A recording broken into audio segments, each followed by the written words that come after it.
Lagi di kuliah sistem control ya. Ketemu lagi di kuliah sistem control. Untuk kontrak kuliah teman-teman bisa lihat langsung di Sofia. Jadi untuk kontrak kuliah dan segala macamnya silahkan teman-teman ngelihat langsung di Sofia karena di situ ada pembagian materi, nilai dan segala macam ya, pembahasan supaya kita bisa di pertemuan pertama langsung ke inti materi. Yang pertama yang ingin saya sampaikan untuk kuliah ini, bahwa kuliah ini ya di kuliah sistem kontrol, di kuliah sistem kontrol ini penjelasan awalnya, ini saya masukkan penjelasan awal dulu ya. Oke, jadi untuk kuliah sistem kontrol penjelasan awal bahwa kuliah ini merupakan pendalaman dari apa yang sudah teman-teman dapatkan di pengolahan sinyal. Jadi sebenarnya di kuliah pengolahan sinyal di semester sebelumnya, ya, di kuliah pengolahan sinyal, teman-teman sudah mendapatkan dasar-dasar konsep sistem kontrol ya. Teman-teman udah dapat dasar konsep sistem kontrol. Dasar konsep sistem kontrol. Nah, cuma karena materinya itu sangat waktunya tuh sangat sempit gitu ya. Jadi karena waktunya itu sangat sempit, sehingga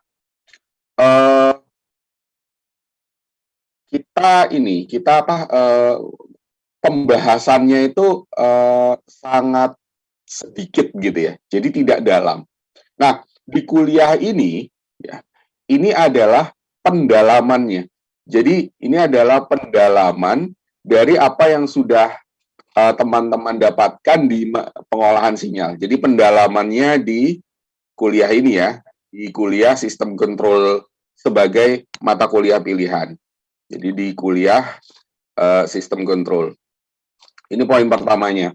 Jadi mata kuliah ini merupakan pendalaman. Nah, sehingga materi-materinya mungkin nanti adalah pengembangan dari apa yang sudah teman-teman dapatkan, baik itu pengembangan ataupun juga pendalaman. Jadi materinya sebenarnya sama gitu loh. Ya, jadi materinya sebenarnya sama dengan materi yang ada di pengolahan sinyal, tapi dia tuh lebih fokus pada pendalaman,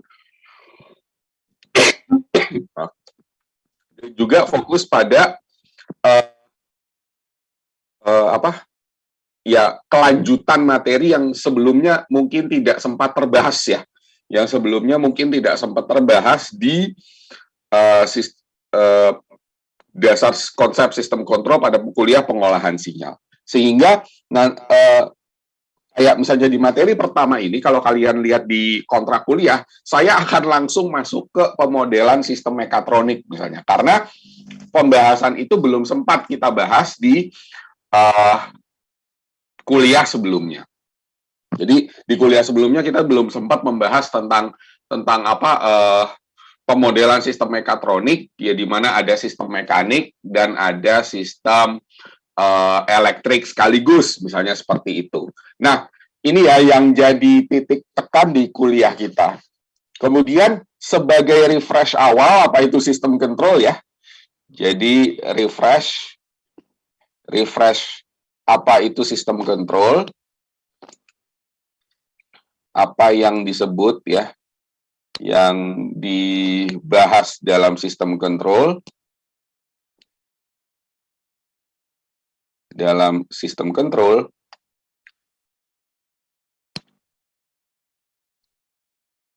ini kok ada feedback ya?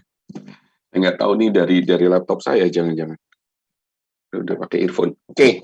Nah, yang dibahas dalam sistem control jelas, misal kita punya sebuah proses fisis atau sistem fisis yang mau dikendalikan. Proses fisis ya, atau sistem fisis ya, di mana proses fisis atau sistem fisis ini mau dikendalikan, mau dikontrol. Apa yang dikontrol? Salah satu variabelnya, salah satu besaran dalam proses fisis ini mau dikontrol. Katakanlah, misalnya besaran fisis yang mau dikontrol itu adalah Y. Ya, kita sebut aja Y. Ini sekali lagi ini refresh ya, refresh. Nah,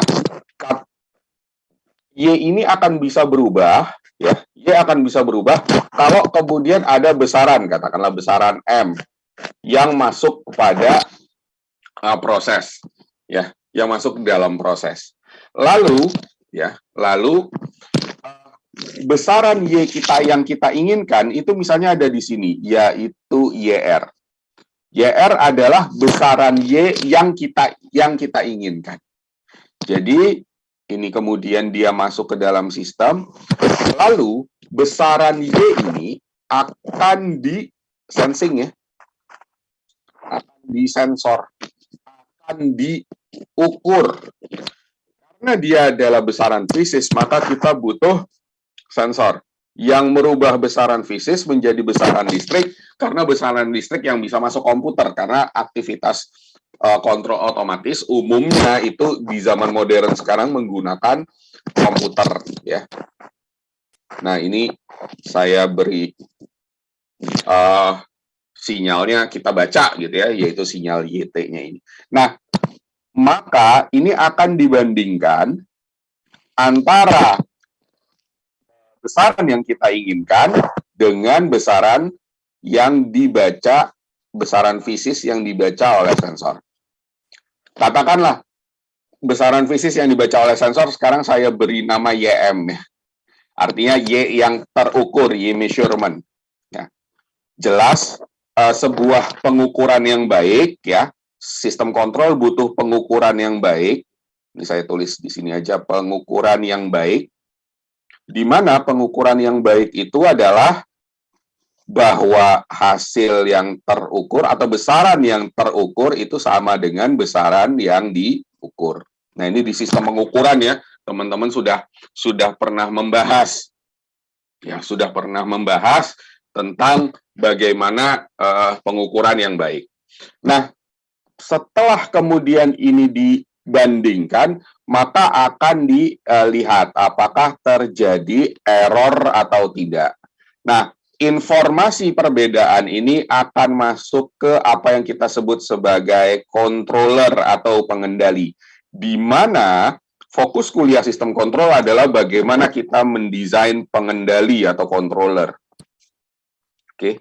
Nah, di pengolahan sinyal kita sudah sempat ya bahas ini, tetapi memang tidak dalam, hanya dasar saja karena ya di kuliah wajib ya, jadi harus dikenalkan, tapi tidak dalam, pendalamannya ada di mata kuliah pilihan kita, yaitu di mata kuliah sistem kontrol. Nah, lalu biasanya kan controller ini ada di dalam sistem atau komputer ya. Nah, controller itu akan mengeluarkan apa yang kita sebut sebagai sinyal kontrol. Tapi sinyal kontrol itu tidak bisa serta-merta merubah besaran fisis secara langsung. Yang bisa merubah besaran fisis secara langsung itu adalah M ini. Maka kita butuh yang namanya, sudah sempat saya jelaskan, ada aktuator. Ya.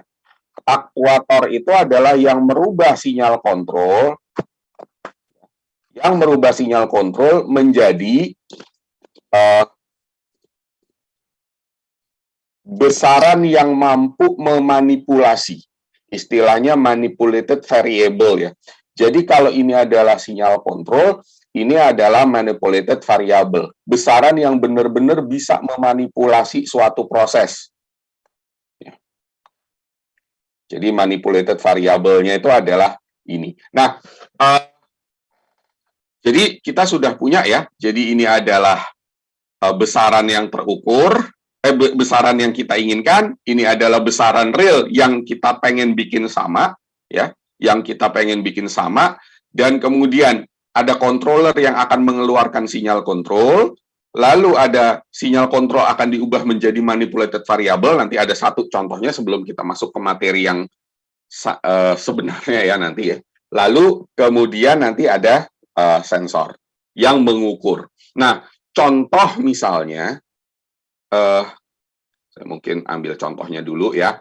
Contoh misalnya adalah yang sudah sering kita bahas di kuliah pengolahan sinyal, di subbab bagian desain sistem control itu adalah contoh yang sudah pernah kita bahas itu adalah misalnya kontrol level cairan dalam air ya. Kontrol level cairan di dalam air. Ya, di dalam air. Kontrol cairan di dalam air. Nah, misalnya ini adalah salah satu contoh yang paling mudah. Jadi saya punya tangki di mana kita ingin mengendalikan. Awalnya sebenarnya gini sih. Biasanya yang ingin dikendalikan tuh volumenya. Tetapi mengendalikan volume itu kan ada luas penampang dan ada tinggi ya. Ya, di sini kan luas penampang tetap biasanya. Jarang ya luas penampang itu berubah. Luas penampang itu tetap. Nah, maka yang bisa berubah-ubah itu adalah tinggi cairannya. Ya, tinggi cairan, level cairan yang bisa berubah-ubah. Di mana level cairan itu adalah, kita sebut aja adalah Y. Nah, ini adalah variabel yang mau dikendalikan. Jadi, proses fisiknya adalah tangki air, ya, di mana dia akan variabel yang mau dikendalikan itu adalah ketinggian. Jadi gini teman-teman, sebenarnya dalam sistem kontrol itu adalah kita harus mendefinisikan.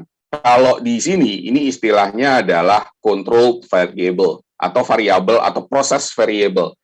Variabel yang sebenarnya mau kita kendalikan itu apa? Kadang disebut PV gitu ya. Jadi, dalam satu sistem fisik, itu banyak variabel yang mau dikendalikan. Nah, dari semua sistem fisik ini, yang mau dikendalikan itu apa gitu loh? Oh, ketinggian. Maksudnya seperti itu. Ya, maksudnya seperti itu. Nah, lalu yang bisa merubah ketinggian ini apa? Nah, ternyata yang bisa merubah ketinggian itu adalah debit aliran input. Jadi, di sini ada debit aliran input. Ya, katakanlah kita punya debit aliran input. Nah, debit aliran cairan input inilah yang kemudian akan mempengaruhi ketinggian. Nah, biasanya kan kalau di pabrik-pabrik obat gitu ya, hasil proses ini kan biasanya dalam tangki ini ada prosesnya, ada proses pencampuran atau apa. Nah, nanti ada juga debit aliran output. Aliran output. Oke. Nah, debit aliran input, debit aliran output. Di mana apa? Kita bisa perhatikan kalau debit aliran inputnya lebih besar daripada debit aliran outputnya, volumenya akan bertambah. Kalau debit aliran outputnya lebih kecil daripada debit aliran inputnya, maka volumenya atau ketinggiannya akan berkurang. Kalau sama, itu dia akan kemudian ketinggiannya akan tetap ini berubah terhadap waktu, dan ini juga bisa berubah terhadap waktu. Jadi misalnya kebutuhan produksinya meningkat, biasanya ini akan bertambah ya. Di sini akan bertambah. Nah, kemudian karena di sini yang bisa merubah, kalau ini kan sudah ini nggak bisa diubah-ubah ya, ini adalah kebutuhan proses selanjutnya misalnya. Nah, yang bisa berubah itu kan debit aliran inputnya. Bagaimana cara dia berubah? Misalnya, di sini kita tambahkan sebuah electric valve. Ya, ada electric valve-nya. Jadi dia dikasih sinyal listrik, maka dia akan membuka dan menutup. Jadi inputnya adalah sinyal listrik, misal PWM dan segala macam. Nah, dia akan bisa merubah debit aliran yang masuk. Nah, lalu di sini ada yang namanya sensor level, ya. Di sini saya tulis aja level sensor, yaitu untuk sensor yang digunakan untuk mengetahui ketinggian. Bentuknya macam-macam. Ada yang paling murah itu ultrasound ya, sensor ultrasonik, sama kayak yang dipakai di robot-robot ya untuk mengetahui jarak. Atau kalau yang lebih profesional, maaf teman-teman saya lagi batuk, jadi sambil minum. Nah, atau yang biasa juga digunakan itu sensor kapasitif. Sensor kapasitif itu gini, Anda pernah ngelihat nggak ada, kalau di tangki yang gede ya, biasanya di pabrik-pabrik obat itu pakainya sensor kapasitif. Dia tuh kayak batang, tapi dia sampai dalam sini. Nah, dia kayak gini. Batangan, terus nanti ada panel ininya ya, ada panel elektroniknya gitu. Nah, batangnya itu gini, makin banyak dia terendam air, dia tuh kapasitansinya makin tinggi. Jadi dia kapasitor.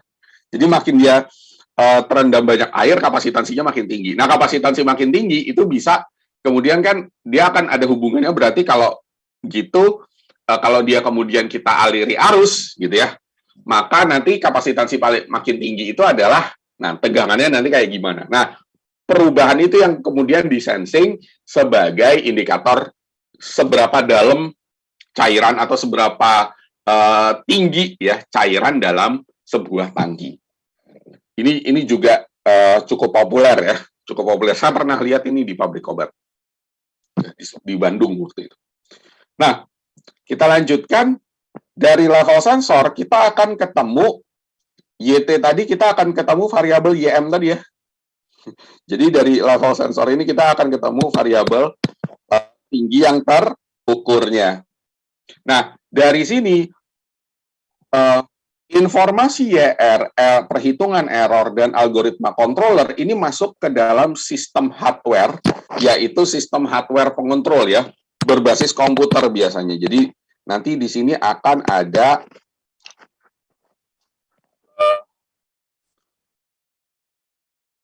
komputer, saya nyebutnya komputer based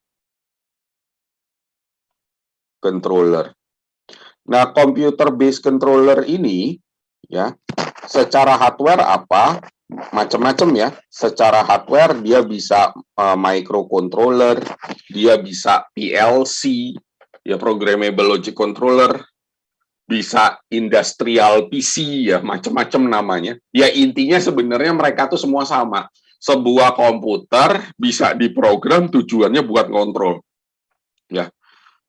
Dengan level kecanggihan masing-masing ya. Dengan level kecanggihan masing-masing. Yang umumnya teman-teman kenal kan adalah microcontroller ya. Itu yang sudah dikenal sama teman-teman. Nah, itu adalah bagian dari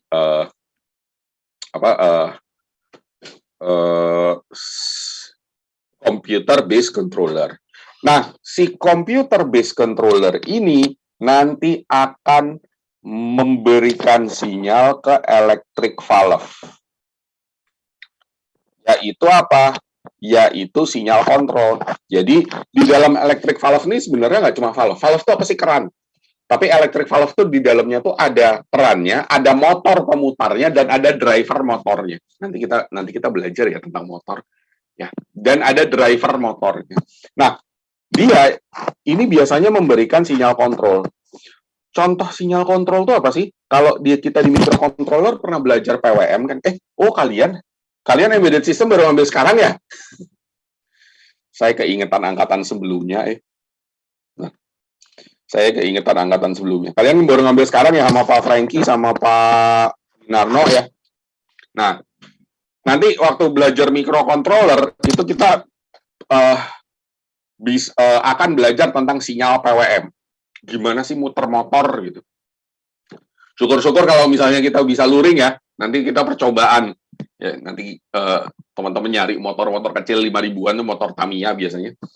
Nah, nanti kita coba kita solder, kita pasang, terus habis itu kita pasang Arduino misalnya. Nah, terus habis itu gimana nih kalau misalnya kita kasih PWM sekian, muternya gimana? Kalau kita kasih PWM sekian, muternya gimana gitu ya. Simple, tapi memang kita bisa lihat langsung.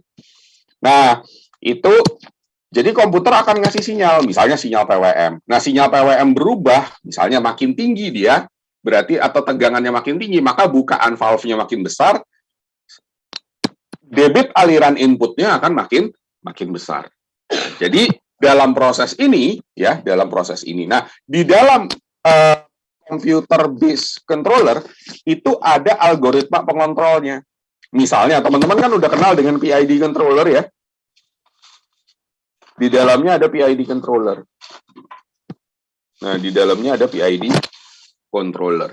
Nah, dengan demikian, kalau prosesnya seperti ini, kita bisa membuat bagian real ya. Jadi bagian real dari blok diagram ini. Jadi kalau misalnya kita definisikan dulu bahwa YR ini YR ini adalah set point-nya, atau kemudian boleh kita sebut sebagai set point atau sinyal referensi. Ada yang nyebut reference, ada yang nyebut set point. Itu sama dua-duanya. Tergantung buku yang teman-teman gunakan. Biasanya kalau buku-buku tingkat dasar nyebutnya set point, buku-buku reference. Tulisan saya salah.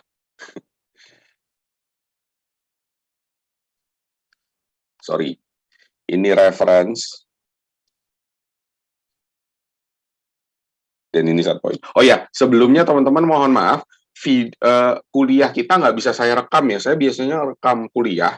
Kuliah kita nggak bisa saya rekam karena kita FST meeting kita sedang masalah gitu. Jadi saya nggak bisa masuk sebagai host. Karena saya nggak bisa masuk sebagai host, saya nggak bisa ngerekam gitu. Nah, ini disebut reference. Nah, reference di sini ada error signal ya, sinyal error signal. Di sini ada controller dengan algoritmanya, di sini adalah control signal, ya, control signalnya. Nah, di sini adalah istilahnya itu manipulated variable. Jadi, kita mau mengendalikan apa ketinggian. Sebenarnya bisa merubah ketinggian secara real itu apa sih gitu. Nah, itu istilahnya manipulated variable.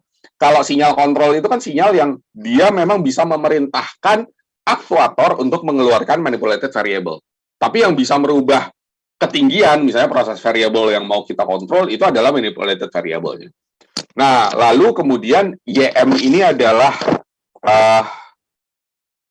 saya nyebutnya apa ya anaknya? Ini aja, measure process variable. Jadi, proses variabel yang terukur. Nah, jadi teman-teman sudah kenal ini, maka YR, misalnya dalam kasus ini YR satuannya adalah meter, seperti juga Y, besaran ketinggian yang mau kita kontrol, ini satuannya adalah meter. Lalu manipulated variable kita adalah QI ya. QI adalah manipulated variable kita, debit aliran input. Di sini ada Ada kalau debit, misalnya saya ambil satuan internasionalnya aja, meter kubik per second. Ya, karena debit itu kan volume per waktu ya. Seperti juga key output itu adalah meter kubik per second. Nah, nanti kemudian juga ada kontrol variabel ya. CT ini adalah kontrol variabel dan YM adalah nilai yang terukur ya, biasanya satuannya volt kalau di sini. Mendefinisikan kalau berapa volt itu ketinggiannya berapa. Nah, dengan demikian blok diagramnya itu bisa kita buat dan kontrolernya itu adalah PID, secara blok diagram kita bisa buat begini, yang mirip dengan ini ya, yaitu YR ya. Saya anggaplah YR-nya berubah-ubah gitu ya. Maka dia akan di sini, karena kita sudah definisikan controller ini ada error, karena controllernya adalah PID, maka kita bisa tuliskan di sini adalah algoritmanya PID controller.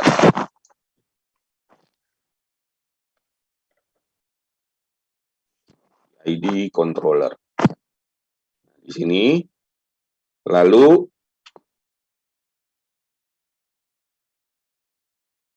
PID controller, lalu kemudian di sini kita bisa memerintahkan electric valve ya. Electric valve di sini. Nah, electric valve ini fungsinya adalah merubah sinyal kontrol dari controller. Misal sinyal PWM ya. Misalnya saya kasih tanda kurung sinyal PWM. Kalau kalian penasaran apa itu PWM, silahkan googling ya, pulse width modulation. Pulse width modulation, PWM. PWM microcontroller, nanti keluar untuk penjelasannya.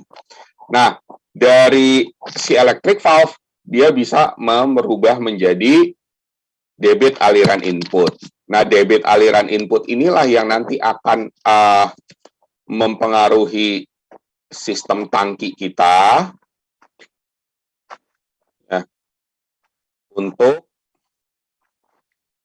menghasilkan ketinggian tertentu. Kemudian di sini ada level sensor, ya sensor ketinggian. Tadi ya bisa macam-macam level sensor. Bisa yang pakai ultrasonik yang paling gampang, bisa pakai kapasitif level sensor ya yang tadi sudah saya jelaskan. Nah, nanti hasilnya di sini. Oke. Nah, teman-teman, ada tambahan lagi sekarang.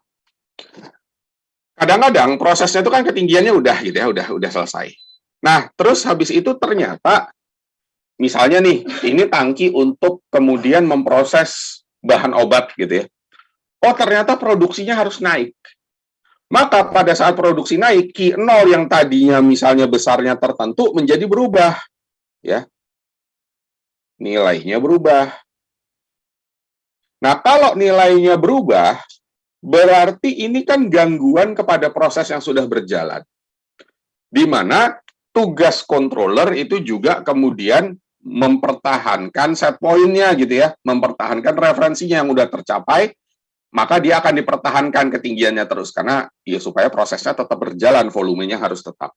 Nah, kadang-kadang dalam sebuah sistem kontrol ini bisa ada yang disebut sebagai DT. Apa itu DT? DT itu artinya disturbance atau gangguan pada proses.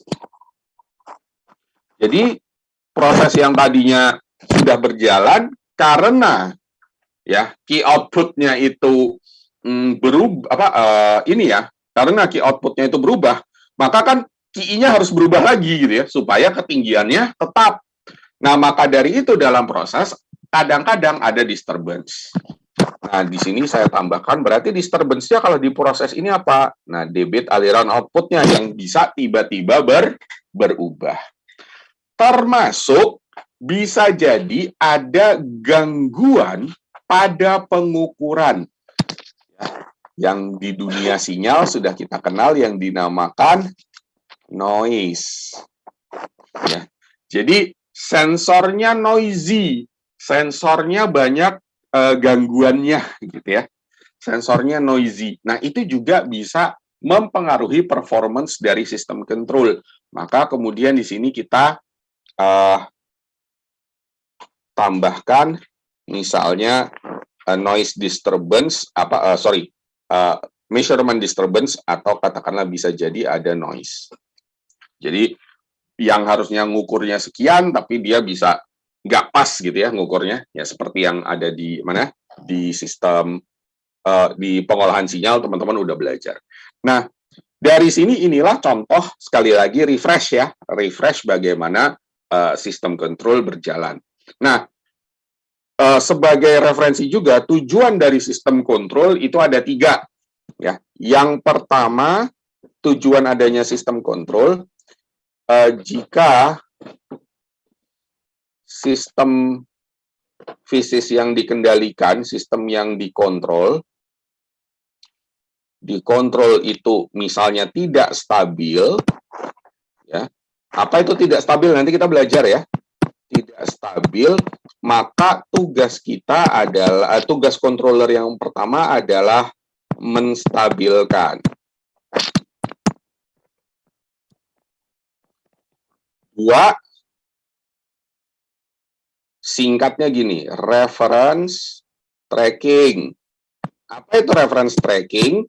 Ya kalau dalam konteks contoh kita, itu adalah bagaimana agar yang kita kendalikan sesuai dengan yang kita inginkan. YR ya, bukan YM, YR. Oke, YR.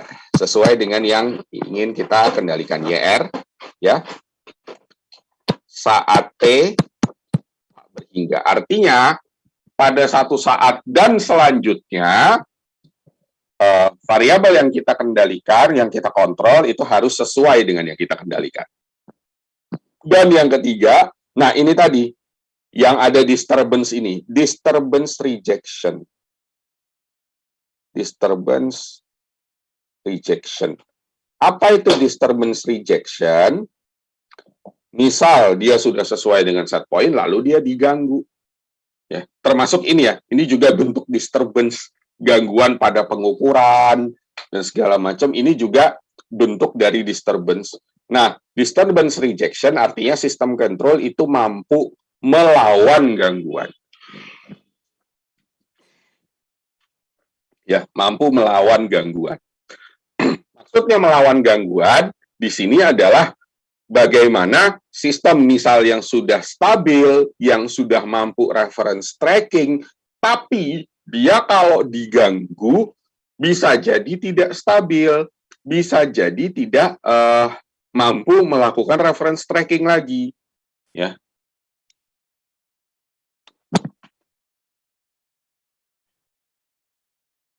Oke, nah dia tidak dia kemudian tidak mampu melakukan reference tracking lagi. Contohnya apa? Ya, contohnya adalah misalnya Anda bikin exoskeleton untuk mempertahankan postur tubuh. Postur tubuh itu kan fragile ya, mudah diganggu. Jadi orang yang nggak bisa mempertahankan postur tubuhnya, tiba-tiba Anda goyang, gitu, Anda dorong gitu kan ya. Nah, sistem kontrol harus mampu melawan itu, gitu ya. Harus mampu melawan itu, karena kalau misalnya dia nggak mampu, orangnya akan jatuh. Oke, orangnya akan jatuh. Nah, ini ya yang jadi mungkin saya highlight. Oh ya, seperti biasa catatannya bisa di ini ya, catatan bisa di nanti saya share. Nah, ini ya, poin-poin yang memang harus kita pahami tujuan kita ngedesain sistem kontrol. Ya, jadi apapun metodenya, apapun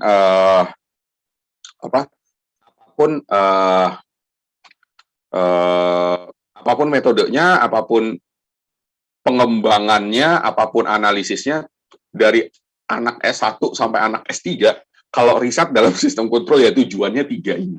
Ya.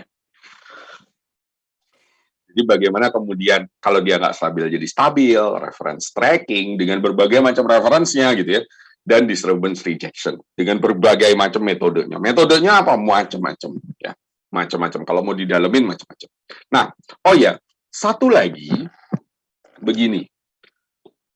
Saya juga sering ditanya mahasiswa, apalagi mahasiswa yang baru memulai, misalnya dia mau skripsi di sistem kontrol dan mereka baru memulai. Pak, kenapa kadang-kadang dalam referensi atau dalam buku-buku, mereka itu tidak membedakan aktuator dan proses. Jadi begini, terkadang dalam sistem analisis sistem kontrol atau desain sistem kontrol, aktuator dan proses ini dijadikan satu. Ya, ini dijadikan satu sistem. Jadi mereka digabung menjadi satu sistem, ya, yang disebut sebagai plan.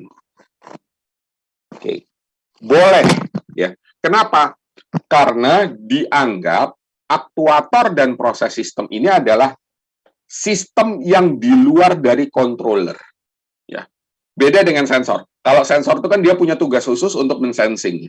Tapi kalau yang dia kendalikan itu kan sebenarnya kalau karena kita mendefinisikan aktuator dan proses dalam sistem yang berbeda, objek yang dikontrol itu kan dua ini, yaitu aktuator dan proses fisis. Nah, aktuator dan proses fisis ini sering digabung dan disebut sebagai plan. Nah, jadi terkadang plan itu adalah bisa dikatakan ya sistem fisis real yang dikontrol oleh controller. Jadi ini semua disebut sebagai plan gitu. Nah, terkadang juga dalam, apakah termasuk dalam paper ya, termasuk dalam paper-paper yang katakanlah kualitasnya cukup bagus misalnya, termasuk dalam paper plan itu mereka terkadang tidak membedakan mana aktuator, mana proses yang mau dikontrol. Mereka langsung sebut plan. Misal ini sering terjadi misalnya di dunia robotik, mobile robot, quadrotor, drone ya, biasanya. Ya udah, controller habis itu mereka satu drone itu adalah plan. Padahal di dalam drone itu kan ada aktuatornya ya, baling-baling. Ya baling-balingnya itu kan untuk mengaktuasi dia, apakah dia terbang ke atas, maju ke depan dan segala macam. Nah, itu bagian dari quadrotor system itu sendiri. Jadi kadang-kadang mereka tidak membedakan itu, langsung menyebut sebagai plan system. Ya, jadi nggak masalah, ya nggak usah bingung di mana plan. Ya, di sini adalah semua sistem yang secara real menjadi objek kontrolnya si controller. Jadi kalau nanti misalnya bikin pemodelan, boleh nggak Pak saya gabung aktuator sama proses fisis? Boleh. Ya, nggak salah sebenarnya, ya nggak salah. Ya nggak salah sebenarnya, boleh langsung didefinisikan sebagai plan. Jadi blok diagram utamanya controller, plan, sensor.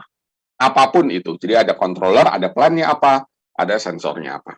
Nah, itu ya yang jadi refresh kita, ya. Refresh kita dalam desain sistem control, termasuk contohnya. Ada satu contoh yaitu tangki. Oke. Selanjutnya untuk kelengkapan perkuliahan kita, nanti ada bukunya langsung saya share aja ya di ini, di mana di e-learning. Untuk dasar kontrol saya pakai buku Feedback Control of Dynamic System karangan Franklin dan kawan-kawan. Nah, satu lagi yang juga jadi rujukan kita itu adalah buku Automatic Control System for Biomedical Engineering. Nanti ada itu khusus buku kasus-kasus control system untuk biomedical engineering. Bukunya tuh cukup bagus, cukup deskriptif, lengkap, matematisnya lengkap ya, diceritain semua sama dia. Tapi sayangnya nggak banyak contoh soalnya, tapi soal latihannya nggak ada, ya. Karena dia memang diktat yang dibukukan ya. Jadi ada diktat kuliah biomedical engineering automatic control untuk anak BME di Brazil apa kalau nggak salah, saya lupa. Nah, terus habis itu dibahasa Inggriskan dan diterbitkan menjadi sebuah buku. Oke, itu ya yang jadi pembahasan di pengantar kita. Nah, selanjutnya saya masuk, kalau teman-teman buka RPS-nya di Sofia, RPS belum saya isi ya, kontrak kuliahnya di Sofia, ya. Nah, teman-teman akan akan mendapatkan pembahasan di mana di pertemuan pertama kita akan membahas tentang apa yang dimaksud sebagai model matematis sistem mekatronika. Saya akan banyak gunakan warna merah aja. Ya, oke. Jadi pemodelan matematis sistem mekatronika. Jadi gini teman-teman. Pertama,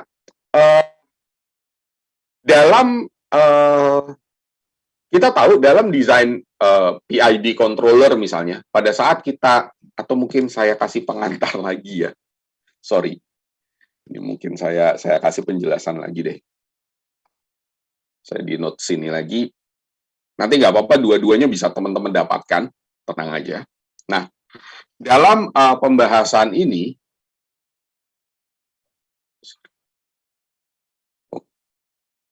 kok ke sini? Oke. Ini pennya si Zoom agak mengganggu. Oke, dalam pembahasan sistem kontrol, kita tahu kan ya, bahwa misal gitu ya, dalam merancang controller PID misalnya, dalam merancang PID controller, misalnya ya, kita misalnya punya PID controller, dalam merancang PID controller itu kan teman-teman udah tahu ya, kita harus milih parameter KP, KI, dan KD.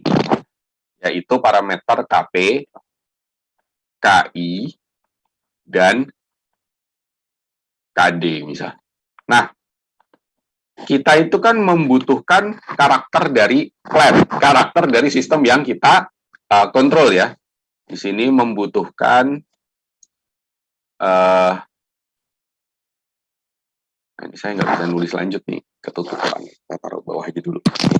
Membutuhkan karakter, ya, karakter dari plan yang dikontrol. Nah, saya menggunakan istilah plan ya di sini, plan yang dikontrol. Yang dikontrol. Oke, kita membutuhkan karakter dari plan yang dikontrol. Pada saat saya katakan saya membutuhkan karakter dari plan yang dikontrol, ini maksudnya apa? Maksudnya itu adalah model matematika ya. Karena karakter dari suatu sistem fisis itu adalah model matematika. Karakter dari sebuah sistem fisis. Karakter orang. Kalau karakter orang kan macam-macam ya, kita bisa lihat dari perilakunya. Tapi kalau karakter yang namanya sistem fisis, di mana dia bekerja dengan hukum-hukum fisika, kalau orang bekerja dengan keadaan psikologinya, dengan pemahaman nilai benar salah yang ada dalam pikirannya, itu yang menunjukkan karakter orang kan ya. Nah, karakter orang. Nah, kalau sistem fisis itu kan ya udah dia bekerjanya dalam hukum fisika gitu kan ya. Saya highlight ya. Jadi ya udah dia karena dia bekerjanya dengan hukum fisika berarti karakternya ya membutuhkan karakter ya berarti dia ya model matematika lah karakternya. Oke, nah selanjutnya ya selanjutnya berarti kan kita butuh model matematik. Setiap sistem yang kita kendalikan itu butuh model matematik. Nah, sistem itu ada macam-macam teman-teman.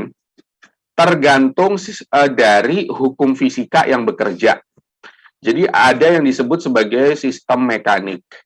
Sistem mekanik itu apa? Oh berarti dia yang bekerja di situ adalah hukum-hukum mekanika, hukum Newton, mekanika Lagrange dan yang lain-lain. Teman-teman semester kemarin belajar biomekanika ya. Mekanika.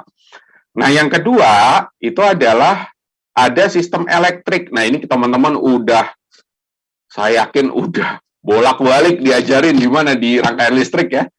Rangkaian listrik sinyal kadang-kadang juga masih diajarin. Ini yang hukum-hukum yang berkaitan dengan elektrik, hukum Kirchhoff. Nah, ada juga satu lagi, yaitu proses kimia. Apa itu sistem proses kimia? Dia itu yang menggunakan hukum-hukum konversi. Ada hukum konversi energi. Ya, konversi itu hukum perubahan. Jadi gini, teman-teman. Kalian kenal hukum kekekalan energi. Di Indonesia kita nyebutnya hukum kekekalan energi. Padahal kalau kita baca buku termodinamika tuh hukumnya hukum konversi ya, konversi atau perubahan. Nah, apakah dia hukum konversinya adalah energi? Ya, berarti di sini menggunakan hukum kekekalan energi. Apakah dia menggunakan hukum konversi massa? Ataukah kemudian campuran, ini konsentrasi, dan yang lain-lain. Nah, proses kimia ini ternyata juga terjadi dalam fisiologi tubuh manusia. Jadi kalau misalnya kalian ngelihat skripsinya Mas Fadel dan Mas Ronald, sistem kontrol artifisial pankreas, mereka itu memodelkan hubungan matematik antara masuknya insulin ke dalam tubuh dengan perubahan blood glucose ya, gula darah. Nah, hukum yang mereka gunakan itu hukum konversi. Yaitu apa? Hukum konversi campuran. Bagaimana perubahan perubahan kadar glukosa, konsentrasi glukosa dalam darah akibat masuknya campuran atau konsentrasi, naiknya atau turunnya konsentrasi insulin.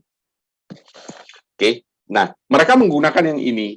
Nah, di pertemuan ini kita harapannya membahas ini ya. Jadi kita membahas tentang hukum mekanik. Mekanika yang kita gunakan apa sih? Ya, sistem atau sistem atau komponen sistem mekanik yang kita gunakan. Komponen sistem mekanik yang kita gunakan. Ya, komponen sistem mekanik yang kita gunakan yang seperti sudah teman-teman pahami, ya. Kalau elektrik kan teman-teman sudah di ini ya, sudah banyak kita bahas di rangkaian listrik. Nah, kalau sistem mekanik bisa kita mulai dari massa, ya. Hubungan antara massa dan gayanya. Katakanlah hubungan antara massa dan gaya. Kemudian juga di sini misalnya ada posisi, di mana nantinya berarti bahwa gaya adalah massa dikalikan turunan 2 kali dari posisi. Nah, saya pakai double dot ya. Saya pakai double dot. Teman-teman kan udah dikenalin tentang double dot di matematika teknik ya. Jadi turunan 2 kali terhadap waktu itu bisa kita tuliskan sebagai bentuk double dot. Nah, ini untuk mekanika yang gerakannya translasi. Nah, bagaimana yang rotasi? Yang rotasi pun juga sama. Kenapa saya harus mengenalkan rotasi? Karena kalau motor DC itu kan gerakannya rotasi ya, definisi motor itu kan rotasi. Nah, ada sebuah benda berotasi punya momen inersia. Posisinya adalah sudut, yaitu theta, ya, theta, fungsi T. Thetanya saya tulis di atas aja deh, theta fungsi T. Nah, dia bisa berputar karena ada torsi. Torsinya saya sebut aja T ya, T torsi. Maka kita juga bisa punya hubungan, yaitu T torsi itu sama dengan momen inersia dikalikan sudut. Ya. Nah, sebagai pengingat, torsi itu kan adalah Newton kali meter. Ya. Kecepatan sudut itu adalah, sudut itu satuannya adalah radian. Anda boleh pakai radian, boleh pakai degree, tapi standarnya sebenarnya adalah radian ya. 2pi radian sama dengan 360 derajat. 2pi radian. Nah, torsi itu Newton, tapi Newton meter. Gitu ya. Nah, momen inersia, berarti kalau momen inersia di sini adalah kita bisa turunkan Newton meter per radian. Oke. Berapa torsinya sekian Newton meter, sama kayak momen ya, satuannya momen. Atau kita juga bisa pakai satuan lain yang kemudian kalau diturunkan menjadi Newton meter per radian. Sorry, ini radian per second kuadrat. Salah saya. Turunan 2 kali kan? Ya, turunan 2 kali. Jadi percepatan. Ini radian second kuadrat. Ini meter per second kuadrat. Ini radian per second kuadrat. Oke. Nah, berarti nanti Newton meter second kuadrat per radian ya, yang J. Nah, ini sekedar mengingatkan juga, ini satuannya Newton. Ya, ini adalah satuannya meter kuadrat per second. Oke. Jadi momen inersia itu sama seperti massa dalam ini ya, dalam apa? Dalam translasi. Jadi ini translasi rotasi. Nah, yang kedua itu biasanya adalah gerakan pegas.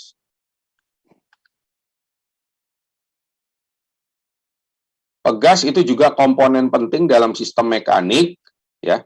Jadi misalnya di sini ada posisi X1, di sini ada posisi X2, lalu dia misalnya ditarik gitu ya dengan gaya F gitu, dan dia punya konstan maka di sini kita bisa dapatkan ya bahwa Ft itu sama dengan K dikalikan perubahannya. Jadi X2T min X1T.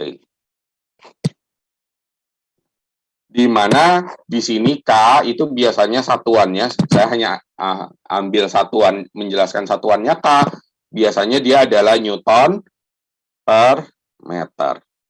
Nah,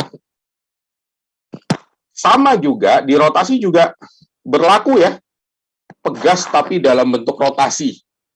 Katakanlah misalnya di sini adalah θ 1, di sini adalah θ 2, ini juga berputar, misalnya di sini adalah θ 2. Nah, cuma di sini K-nya saya ganti dengan KR, K rotasi, yang membedakan dengan ini. Kenapa? Karena nanti satuannya berbeda. Lalu kemudian dia bisa berputar karena ada torsi, maka besarannya adalah torsi sama dengan KR, ya, dikalikan sama θ 2 minus θ 1. Bentuknya seperti ini. Nah, kalau ini Newton meter, ini radian. Nah, ini yang kemudian satuannya adalah Newton meter per radian. Saya lupa nih. Oh, jadi satuannya KR. Kalau ini Newton meter, kalau ini adalah Newton kali meter, karena torsi kan Newton meter ya, Newton meter per radian. Nah, yang terakhir itu adalah viscous damping. Ini kalau misalnya kemarin pas pengolahan sinyal, teman-teman pernah, saya lupa ya, pernah dikasih tugas kan pemodelan spring mass damping itu. Nah, viscous damping itu adalah damper, tapi dia damper viscous ya. Bedakan, ini namanya istilahnya tuh viscous damping.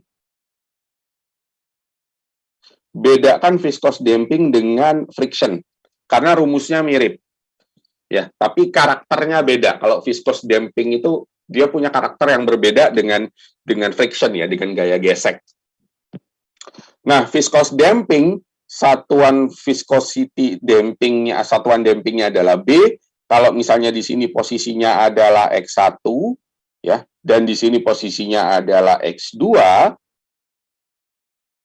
dia ditarik katakanlah dengan gaya Ft, maka ya hasilnya adalah Ft sama dengan satuan atau konstantanya dikalikan X2 dot, artinya turunan pertama alias kecepatan, min X1 dot.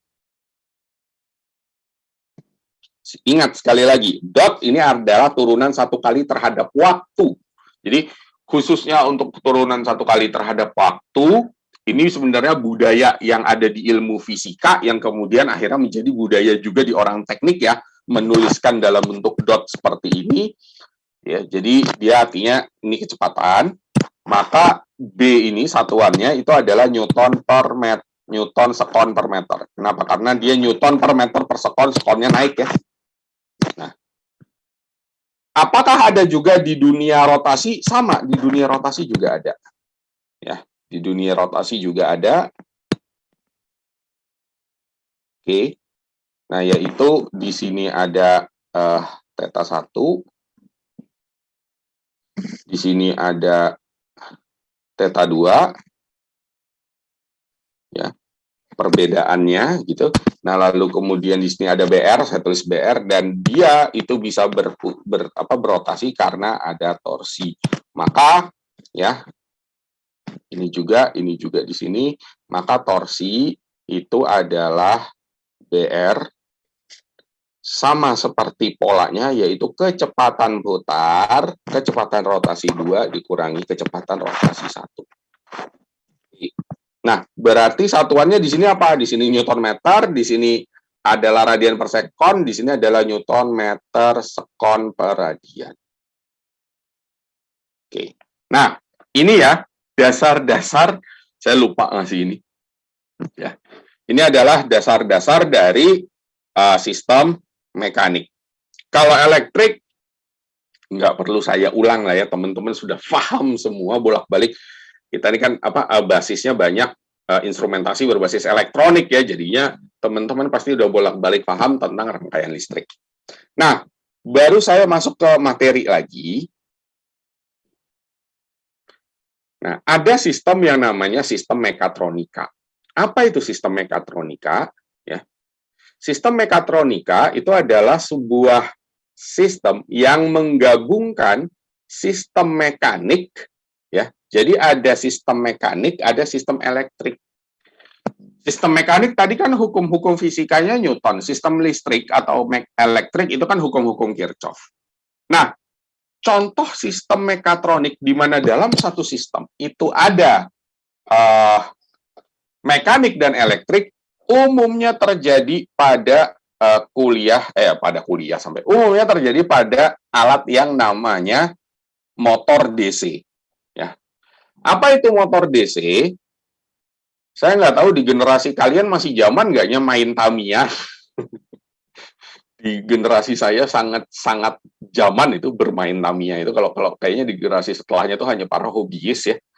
Ya, jadi Tamiya itu adalah salah satu bentuk gerakan bentuk contoh ya paling bagus untuk motor DC. Kenapa? Karena memang sumber gerak dia adalah motor listrik yang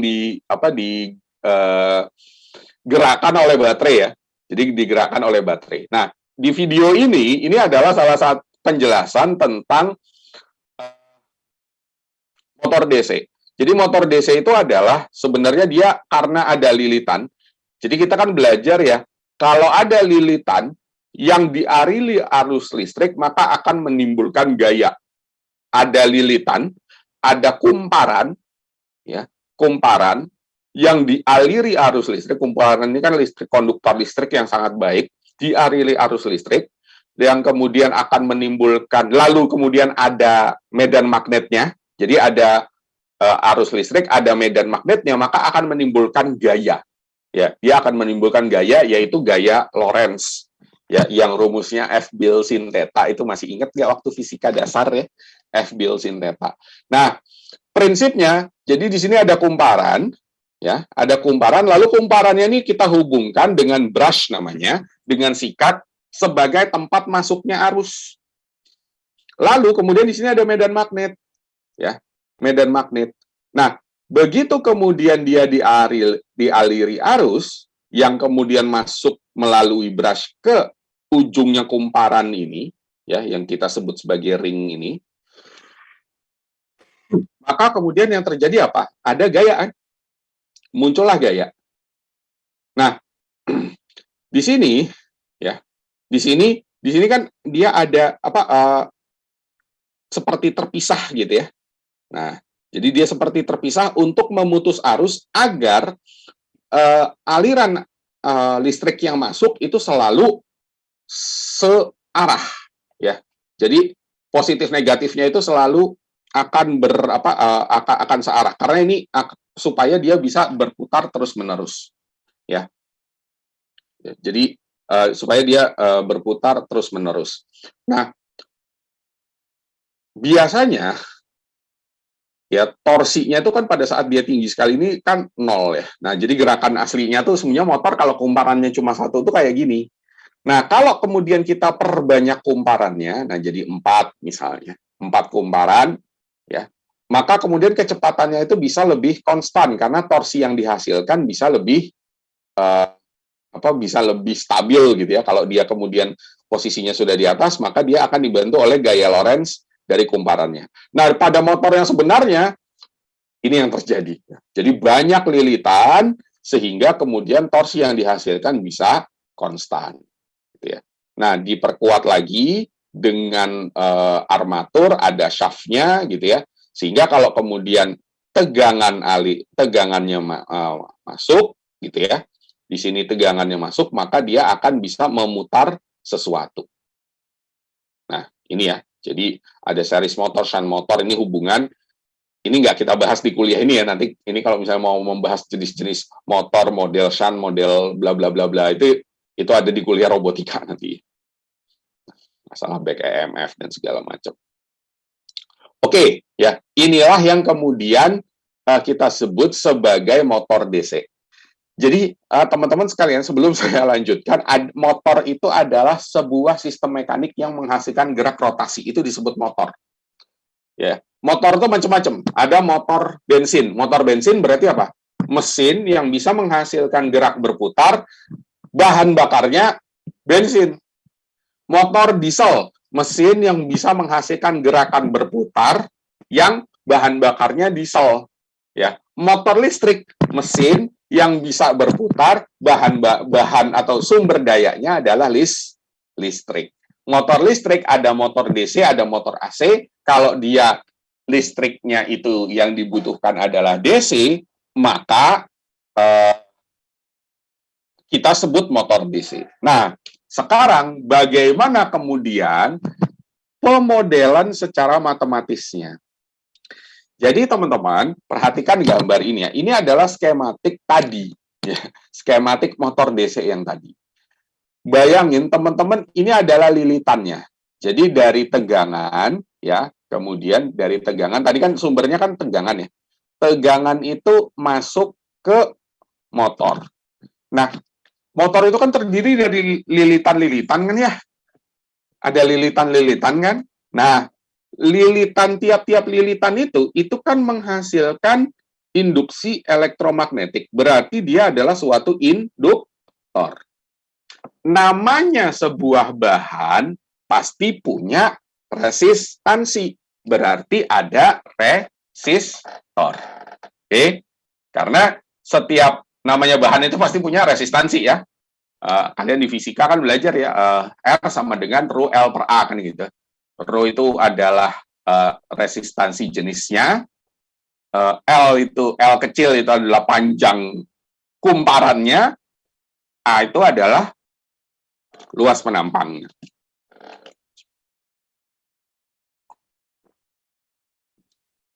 Nah, maka pada saat tegangan masuk ke area lilitan yang namanya armatur itu, makanya kenapa disebut A ya, itu setiap lilitan punya RA, punya LA yang kemudian kita gabungkan nilai. Jadi dari semua lilitan itu kita gabungkan. Jadi ini adalah nilai gabungan ya. Jadi ini nilai gabungan semua lilitan. Kita tambahin deh nilai gabungan. Ya. Ini nilai gabungan. Ini juga nilai gabungan dari semua lilitan. R-nya kita gabung, L-nya kita gabung, kita jadikan satu dalam skematik. Skematik fungsinya adalah untuk mensimpelkan.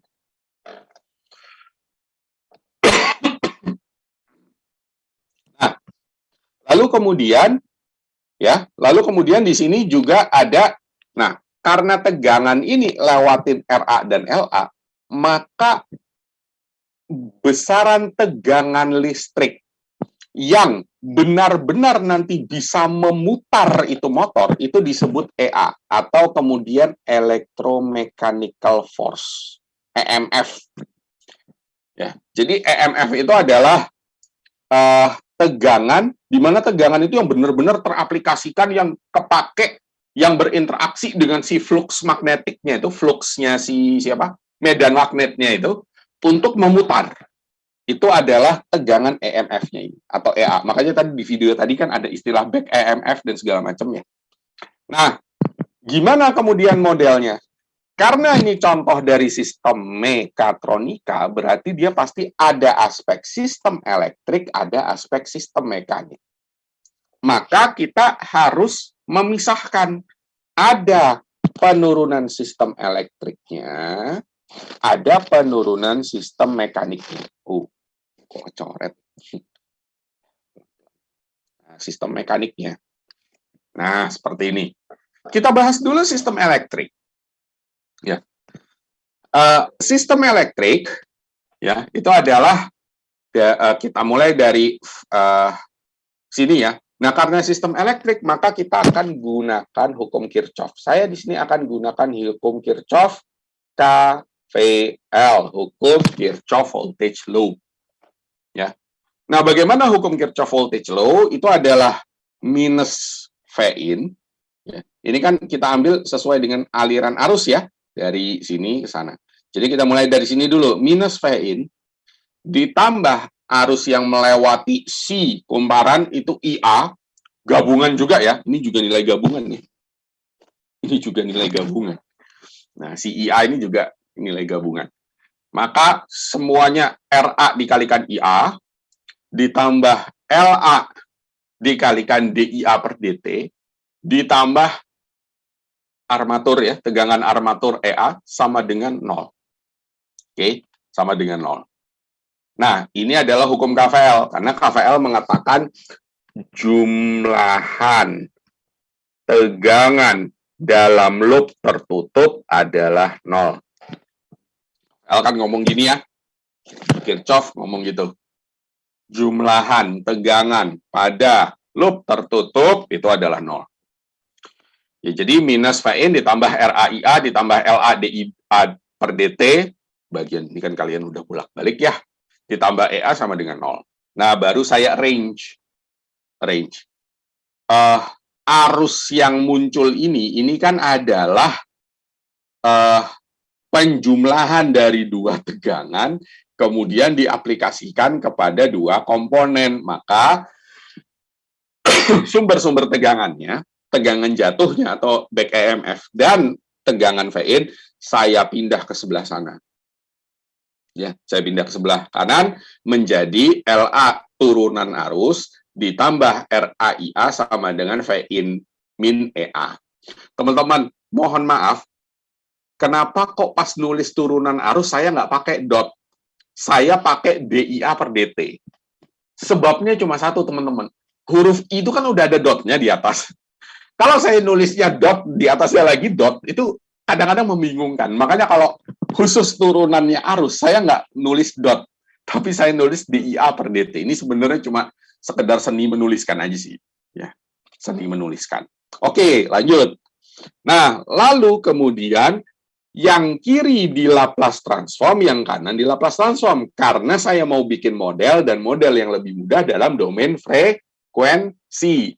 Pakai pendekatan transformasi Laplace.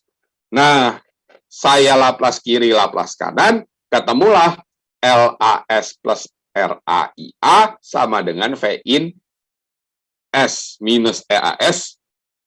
Nah, karena arusnya ini sebagai output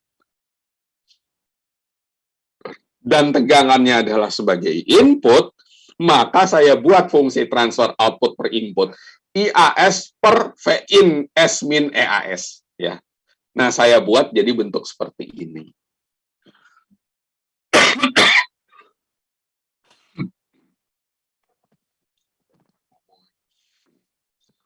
Oke. Ya. Nah, selesai sampai di sini untuk sistem elektrik. Lalu kita lanjut untuk sistem mekanik. Di sini saya pakai dot ya. Nah, di sini karena output sistem itu adalah kecepatan, maka rumus tadi ya, yang tadi itu bisa saya ubah. Bisa saya ubah jadi gimana? Bahwa jumlahan torsi-torsi yang bekerja pada sebuah sistem mekanik itu adalah momen inersianya dikalikan omeganya. Nah, motor itu kan dia punya shaft yang mau diputar. Apa sih shaft itu? Ini loh. Nih. Jadi dia ada ngomong tentang shaft kan ya. Pada saat di sini. Ya. Mana tadi? Nah, nih. Shaft tuh ini. Ini kan yang dia mau putar. Yang kalau di robot ada pasangin wheel ya, pasangin roda. Di Tamiya juga gitu, dipasangin roda gitu. Kalau di exoskeleton dia dipasangin lengan yang mau diputer gitu ya.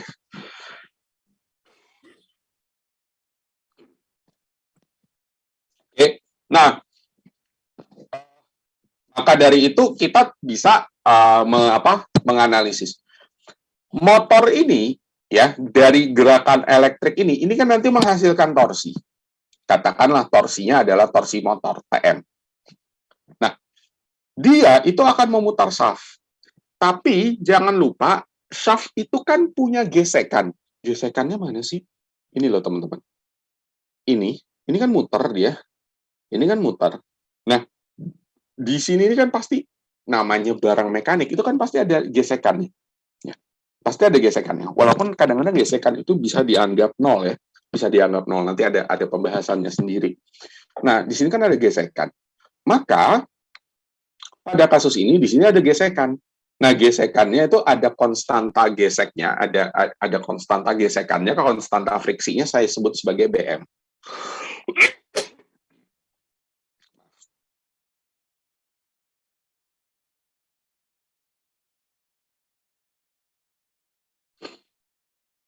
Oke. Nih, kemarin Kamis kebanyakan ngajar ya malam. Oke. Nah, berarti kita membutuhkan di sini ada dua gaya ya. Ada gaya motornya sendiri, ada torsi motornya, dan adalah torsi hambatan karena gaya geseknya. Maka di sini torsi motor dikurang torsi hambatan, inilah yang benar-benar torsi yang kita pakai untuk memutar si wheel. Ya. Lalu si torsi hambatan ini nilainya adalah B dikalikan omega. Ya. Kecepatan kan, kalau tadi kan saya pakai theta, kalau theta kan dot. Nah, maka dari itu ini kita pindah ruas, jadi torsi motor sama dengan J omega dot, ditambah BM dikalikan omega. Ini sama kayak tadi, Laplace kiri, Laplace kanan. Kiri saya laplaskan jadi TMS, kanan saya laplaskan jadi JS omega S plus BM omega S. Sehingga saya bisa buat fungsi transfer. Inputnya torsi, outputnya adalah kecepatan motor.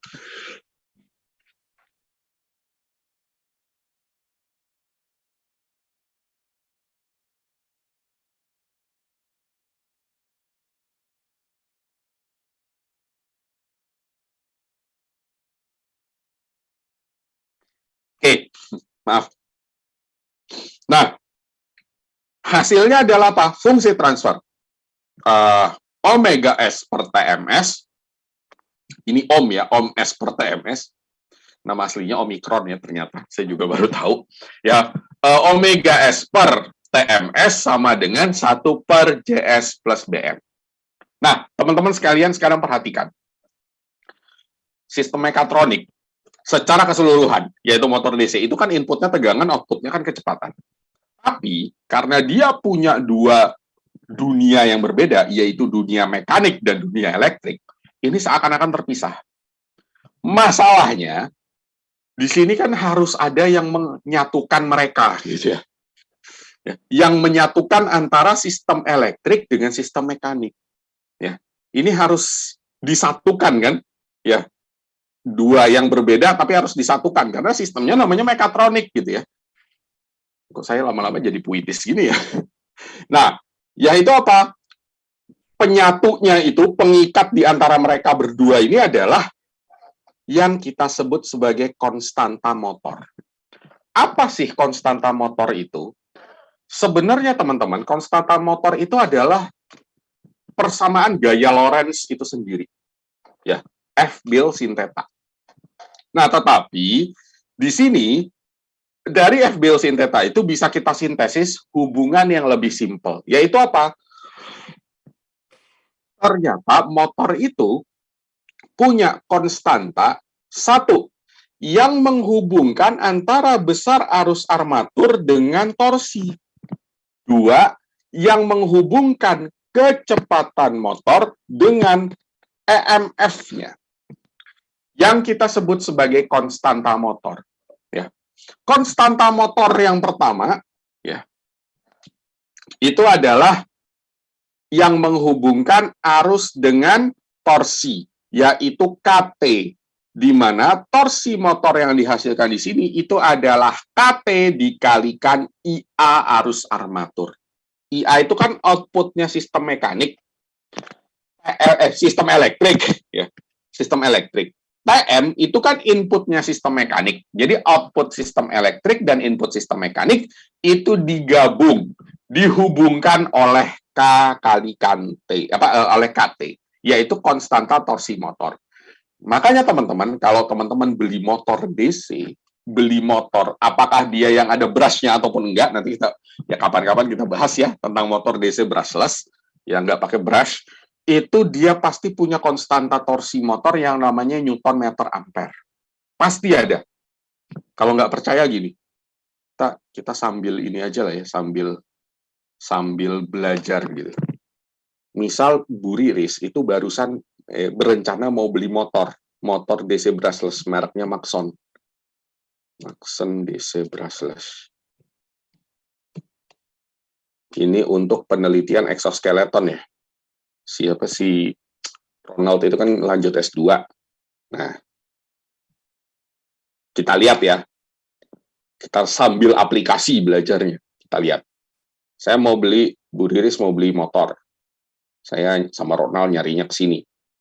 Brushless. Untuk exoskeleton itu yang isi flat. Yang isi flat. Harus yang isi flat. Nah, sekarang kita ambil satu contoh ya. Ada nggak konstanta motor di anunya? Di mana di ini? Di kasus ini. Saya ambil yang ini kalau nggak salah. Harganya 72 euro. Berapa rupiah? Rupiahin sendiri ya. Belum ongkir. Memang mahal riset-riset beginian. Nah, saya buka spek. Kita nyari, ini dia. Torque konstan. Nih, 25,5 mili-Newton meter ampere. Nanti ada lagi, speed konstan, 374 rpm per volt. Nah, inilah yang namanya KT. Ini yang namanya KV. Ini KT-nya nih, torque konstan, dia nyebutnya. Konstanta torsi motor. Satuannya apa? Newton meter ampere. Nih, makanya Newton meter ampere, karena dia motornya kecil ya mili gitu ya. Gimana cara memperbesarnya? Pakai gearbox. Nah, ini dia. Yang kedua, itu konstanta kecepatan motor. Apa? Menghubungkan antara omega dengan tegangan EMF-nya, yaitu KV. Satuannya apa? Volt radian per second. Atau boleh juga teman-teman dapatkannya itu apa? Volt per RPM. Karena satuan kecepatan selain radian per second itu adalah RPM. Beneran dipakai nggak? Beneran, tapi sepernya.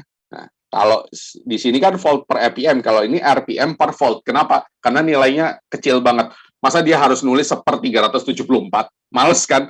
Yaudah, speed konstan dibalik sama dia. 1/kV RPM per volt. Gitu ya. Nah, tadi kalau RA, LA yang mana? Ini RA, ini LA. Pasti ada terminal resistance, pasti ada terminal inductance. Momen inersia rotornya yang mana ini? Ya, motor inersia rotornya ini. Nah, jadi apa? Kalau kita beli motor, pasti kita punya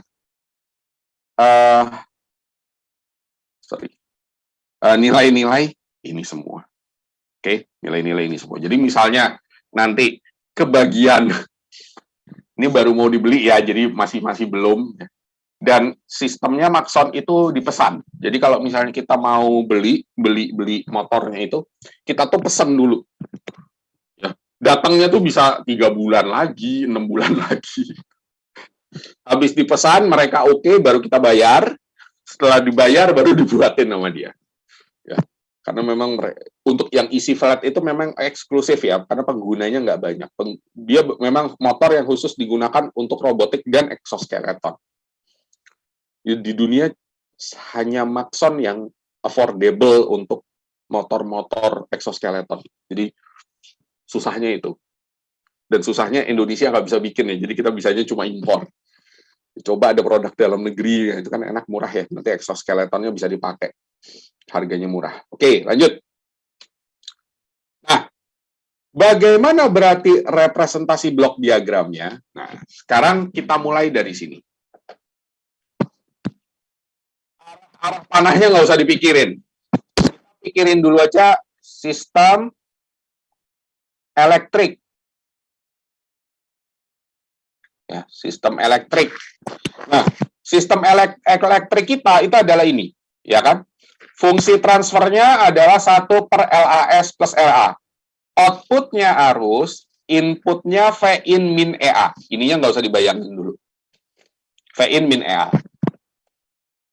Lalu kita punya sistem mekanik.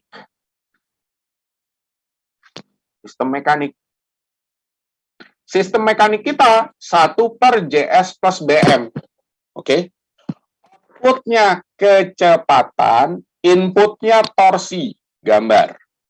Sudah? Sudah. Sekarang, apa yang menghubungkan antara arus armatur sebagai output elektrik dengan torsi motor sebagai input mekanik? Ternyata adalah konstanta torsi.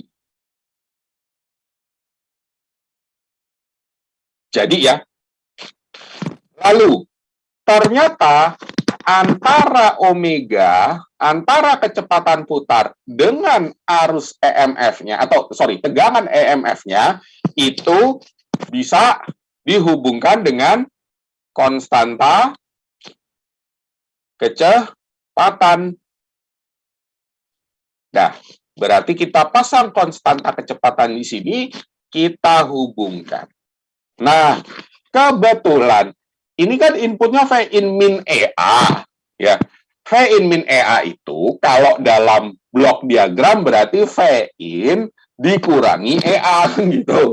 Maka di sini kita pasang summing junction, kita hubungkan. Inilah yang kemudian kita sebut sebagai representasi blok diagram dari motor DC. Kebetulan dia udah feedback. Walaupun belum ada controller, tapi dia memang sistemnya udah feedback duluan gitu. Nah, karena kita ingin membuat fungsi transfer, hubungan matematis antara V in dalam domain S dan omega dalam domain S, berarti fungsi transfer antara kecepatan, karena kan motor DC dikasih tegangan, outputnya kecepatan, maka kemudian ya udah tinggal kita buat fungsi transfer begini. Nah, kita kan ingat ya, kalau dalam feedback system, ini kan kebetulan udah feedback system, transfer function bagian atas, karena ini feedbacknya negatif, per 1 plus transfer function bagian bawah. Transfer function bagian atasnya rame ya, KT per LASRA dikalikan JS plus BM. 1 plus transfer function bagian atas, yaitu KT per LAS plus RA dikalikan JS plus BM, dikalikan KV. Jadilah ini. Lalu kemudian tinggal kita buat, kita selesaikan secara matematis, hasilnya adalah KT per LAJS kuadrat plus LABM RAJS plus RABM plus KVKT. Nah, inilah yang nanti jadi fungsi transfer motor DC, yaitu apa? Inputnya V in, outputnya kecepatan sudut. Inilah fungsi transfernya. Ya. Jadi, kalau kita pakai motor DC, fungsi transfernya adalah ini.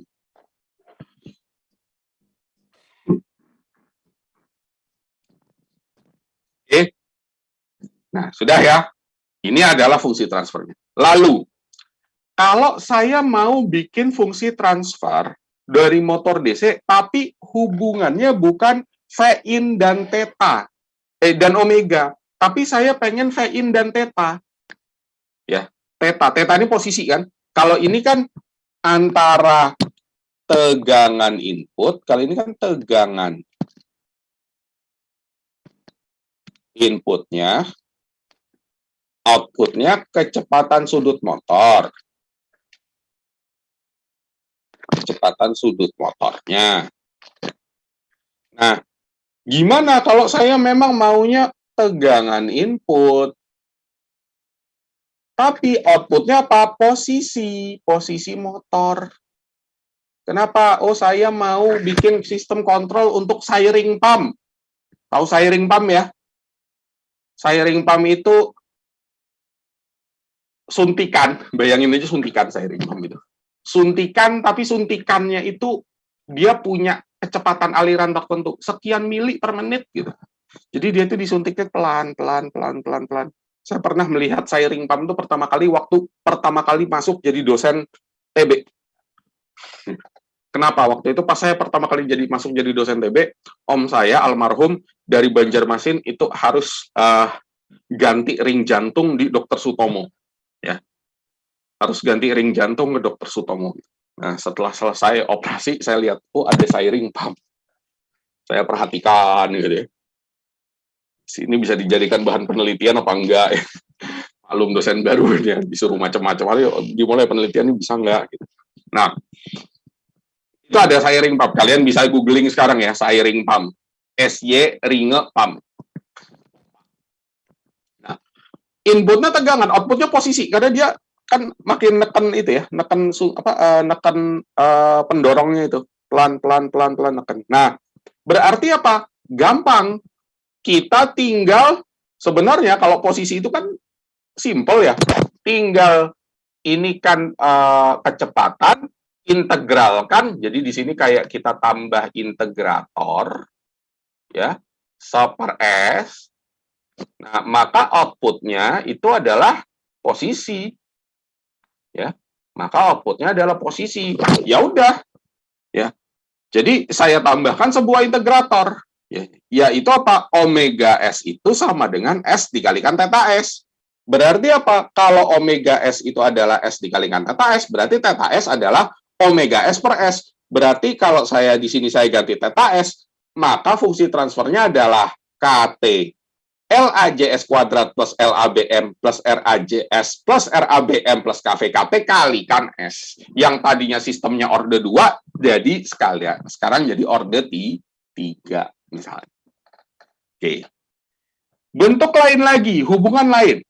Misal saya pengen bikin, nah ini yang ada di sekarang skripsinya Mas Hafid ya, yaitu kontrol motor DC untuk pengendalian motor DC gitu ya, pengendalian kecepatan atau pengendalian gerak motor DC, karena motor DC-nya itu kita hubungkan dengan sebuah lengan, di mana lengannya itu adalah exoskeleton 1 DOF.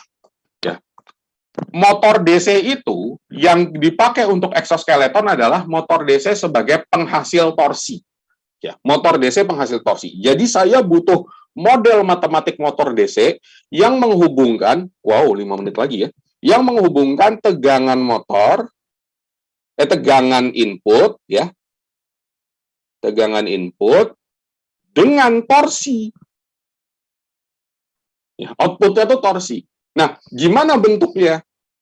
Untuk memudahkan, blok diagram tadi itu saya ubah, saya modif. Yang tadinya outputnya itu adalah ini kan omega ya. Di sini kan adalah omega T. Ya. Tadinya ini jadi output, sekarang ini jadi masuk ke dalam feedback, PM yang jadi output. Ya. Torsi yang kemudian jadi output. Nah, dengan logika yang sama sistem feedback, yaitu apa? Kalau saya mau bikin fungsi transfer antara ini TMS dan VIN-S, maka ini kan feedback juga. Fungsi transfer atas KTLAS plus RA dibagi 1 plus fungsi transfer bawah. Fungsi transfer atas kali fungsi transfer bawah. KT per LAS plus RA dikalikan KV per JS plus BM.